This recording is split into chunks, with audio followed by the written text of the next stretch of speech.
We turn now to the presidential election. After months of battling traded jabs and endless campaigning, it is over.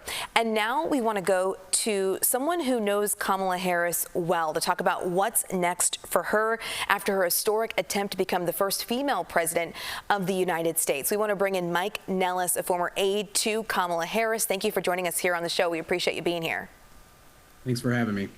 All right, so Kamala Harris lost support with, let me get this right, I'm looking at my notes here, with Latino voters, young voters, and women. Why? What do you think happened here? Well, I want to say first, it was a really sad night, and I think everyone's pretty upset and frustrated. But ultimately, what this race likely came down to was inflation and the state of the economy and the way that people are feeling it. I think that's pretty clear. There's going to be an attempt by Trump world and the Republicans to say that this is a rubber stamp for everything that he wants to do. I don't believe that. What I do think it is that people are really frustrated with inflation, and inflation is the type of thing that you experience daily. Every time you go to the gas pump, every time you go to the grocery store, it's a very, I think, demeaning thing, particularly to people who are living paycheck to paycheck. And so I think Kamala Harris ran a great campaign. I think she only had 100 days to put it together, and what she was able to accomplish in 100 days was incredibly impressive.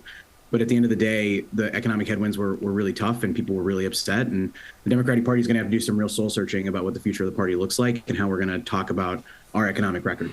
Yeah, exit polls definitely show the economy being a huge factor for voters right now, with just affecting their pocketbook daily.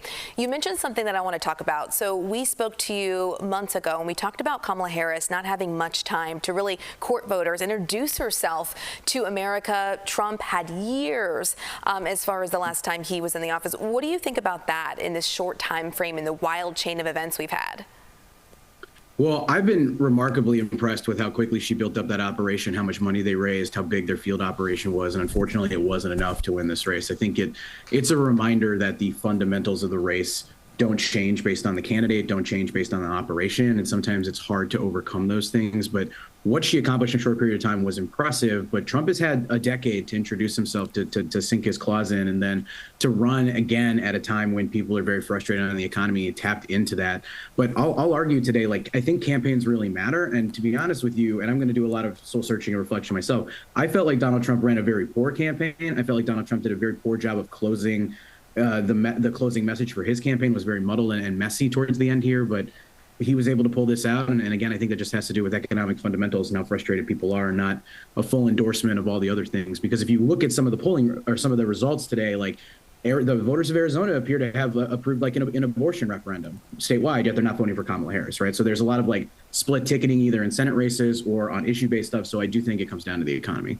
And I do want to ask you, as a former senior advisor to Harris, what do you think went wrong?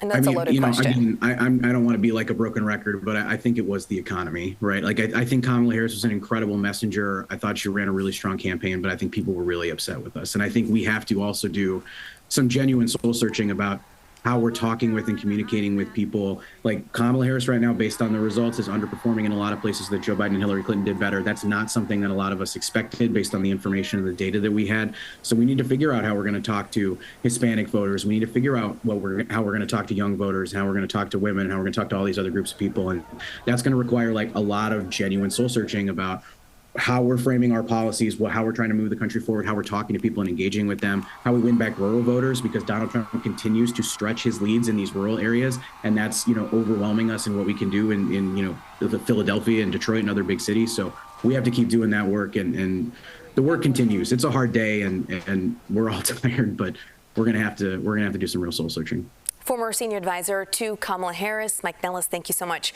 for your insight. We appreciate you being here.